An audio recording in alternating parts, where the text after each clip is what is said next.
Today marks 3 years since the Caldor Fire started in Dorado County. Your reporter Rachel Wolf tells us how the people of that community are still trying to rebuild years later. I remember when those evacuation orders were issued, we were live at a firehouse as people were packing up and moving out. Some people decided to stay put and wait and see if that fire would pass. Sadly, the Caldor Fire ripped through more than 220,000 acres, spanned about almost 2 months. It went on and on, jumping Highway 50, heading up to South Lake Tahoe. There were more than 1,000 homes that were damaged, that were destroyed rather, and 80 damaged. The rebuilding efforts have been arduous. As we all know, planning and permitting for these types of things takes time. And then you have to clear out the houses that are, in essence, a hazmat zone. One of the locals that we did catch up with was a pastor and his wife. They told us how difficult it has been.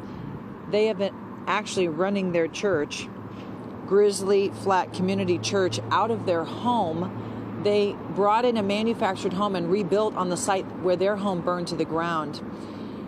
It's been difficult, but not a challenge that they aren't willing to face through the faith of God. There are a lot of things that we could look at and say, you know, it's tough living here now because there are dead trees everywhere, burned out, and some people, they just couldn't handle it, and so they left the area. And we're just trying to look at the blessings that God has given us and say, it is what it is, we'll just keep on plugging along.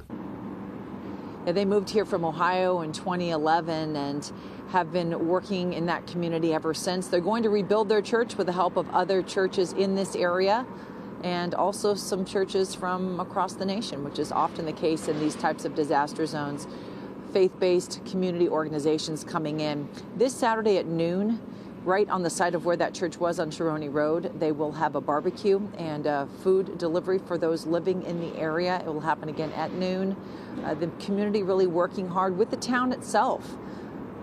The post office is rebuilt, but a lot of other infrastructure is not. The estimate was $15 million to rebuild that community, and their town manager telling me $4 million is the cost of 2 water storage tanks. So we already know inflation has hit for us, and it's hitting for rebuilding efforts as well. So Godspeed with them. We'll be checking in with them, and it's not for the weak of heart. It's been a real uphill battle, but one that those people who live there say they're willing to take on.